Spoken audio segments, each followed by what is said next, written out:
హల్లెలూయా! దేవునికి స్తోత్రం. సృష్టికర్త అయిన యేసుప్రభు వారు పరిశుద్ధ గ్రంథం నుండి ఈరోజు మన కొరకు ఇస్తున్న వాగ్దానం యాకోబు రాసిన పత్రిక 1 అధ్యాయం 5వ వచనం. మీలో ఎవనికైనను జ్ఞానము కొదువుగా ఉన్న ఎడల అతడు దేవుని అడుగవలెను, అప్పుడు అది అతనికి అనుగ్రహింపబడును.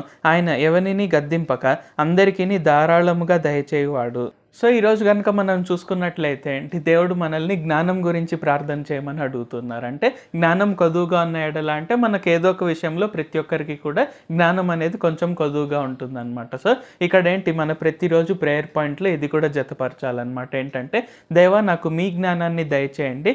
సో ఆ విధంగా మనం అడిగినట్లయితే యేసుప్రభు వారు ఖచ్చితంగా ఎవరిని కూడా గద్దించారంటే నువ్వు ఈ తప్పు చేసావు, నువ్వు ఈ పాపం చేసావు కాబట్టి నేను నీకు ఇవ్వను, లేకుంటే నువ్వు ఇలాగ చేయాల్సింది నేను అప్పుడే నీకు ఇస్తాను. సో ఇలాగ ఎవరిని కూడా గద్దించారనమాట. సో ప్రతి ఒక్కరికి కంపల్సరీగా ఆయన ధారాళంగా దయచేస్తారు. సో ఊరికే ఇవ్వడం కాకుండా ధారాళంగా దయచేస్తారు. సో జ్ఞానం అనేది మనకు ఎందుకు కావాలి? సో జ్ఞానం కనుక కలిగి ఉంటే మనకుండే ప్రతి ఒక్క సమస్య నుండి కూడా మనం బయటపడగలుగుతాము అండ్ ఖచ్చితంగా మనం ఉన్నత స్థితికి కూడా వెళ్ళగలుగుతాం అన్నమాట. సో ఇదెందుకు జరుగుతుంది నా జీవితంలో, ఇదెందుకు జరగట్లేదు?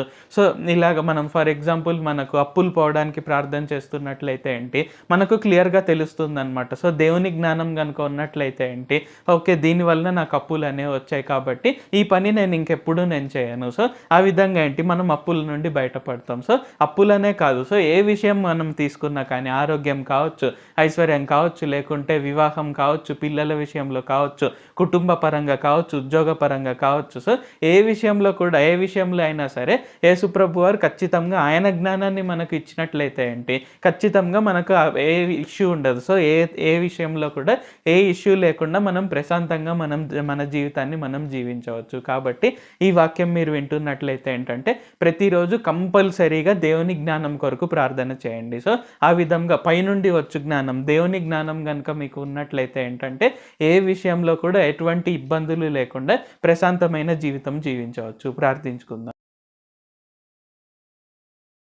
ప్రభువా దేవా సర్వాధికారి, మాకు ఇంకొకసారి ప్రార్థించుకునేందుకు అవకాశం ఇచ్చినందుకు వందనాలు తండ్రి. మీరు మా కొరకే చేసిన మేళ్ళన్నిటి బట్టి మీకే వందనాలు తండ్రి. ఈరోజు వాగ్దానంని బట్టి వందనాలు తండ్రి. దేవా ఈరోజు వాగ్దానం ప్రకారంగా జ్ఞానం అడిగినట్లయితే కంపల్సరీగా ప్రతి ఒక్కరికి ధారాళంగా దయచేస్తారని తెలియజేసి ఉన్నారు తండ్రి. కావున మేమందరం కూడా మీ జ్ఞానం కొరకే ప్రార్థన చేస్తుండగా దేవా ఇప్పుడే మీ జ్ఞానాన్ని మాకు దయచేయండి, మాకు ధారాళంగా దయచేయండి. తద్వారా మేము ఏ విషయంలో సమస్యలు లేకుండా, ఏ విషయంలో ఎటువంటి ఇబ్బందులు లేకుండా మా జీవితాన్ని మేము ప్రశాంతంగా, ఆనందంగా, సంతోషంగా జీవించుటకు సహాయం చేయండి.